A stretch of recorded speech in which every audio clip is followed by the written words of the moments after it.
నూజివీడు మండలం రావిచెర్లలో ప్రబోధ సేవా సమితి హిందూ జ్ఞాన వేదిక సభ్యుల ఆధ్వర్యంలో శ్రీకృష్ణాష్టమి ప్రత్యేక పూజలు జరిగాయి.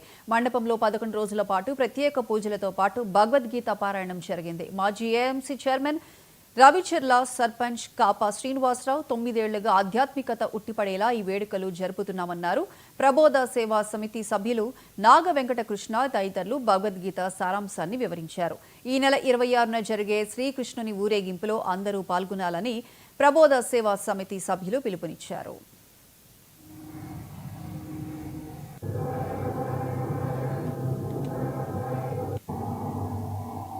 పురాతనం నాటి కృష్ణాష్టమి అంటే 11 రోజులు గతంలో చేసేవాళ్ళు.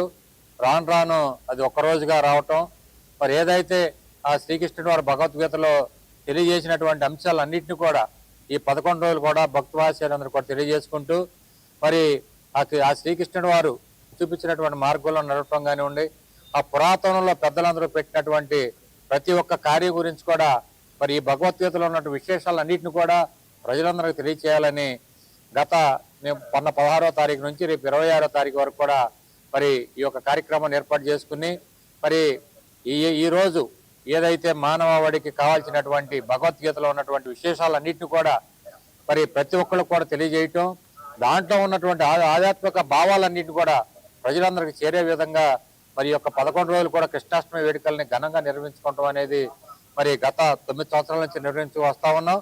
అట్లాగే ఈ సంవత్సరం కూడా మరి ఈ యొక్క రైత సిద్ధాంత మరి రావిచెర్ల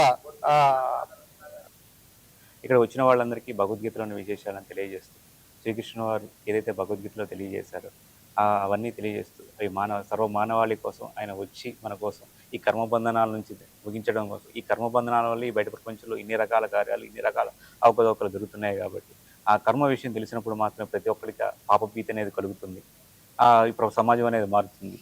మన విషయం మనకి తెలియజేయాలని, ఆయన ఎందుకు భూమి మీదకి వచ్చారు ఏంటి అనే విషయాన్ని తెలియజేయడం కోసం ఇక్కడ 11 రోజుల పాటు ఆయన భగవద్గీతలో ఏదైతే చెప్పారో ఆ విషయాన్ని ఇక్కడ వివరిస్తూ భక్తులందరికీ వచ్చిన వాళ్ళందరికీ వివరించడం జరుగుతుంది. స్వామివారు భగవద్గీతలోని 3 ఆత్మల వివరాన్ని తెలియజేస్తూ ఈ శరీరమే క్షేత్రం అని, ఈ శరీరమే దేవాలయం అని చెప్పి వివరాన్ని చెప్పి ఆ విషయాన్ని ఎప్పుడైతే తెలుసుకుంటే బయట సమాజంలో ఈ కులాలు, మతాలు, ఈ వర్గాలు అనేవి లేకుండా ఉండిపోతాయని, అవి తెలియకపోవటం వల్ల బయట సమాజంలో ఇన్ని రణగణ ధ్వనులు, ఇన్ని మతాలు, ఇంత వైషమ్యాలు, విద్వేషాలు ఉన్నాయని చెప్పి అది ఎప్పుడైతే పూర్తిగా తెలుసుకుంటారో అవేమీ లేకుండా ఉంటాయన్న ఉద్దేశంతో ఆయన సర్వ మానవాళికి భగవద్గీత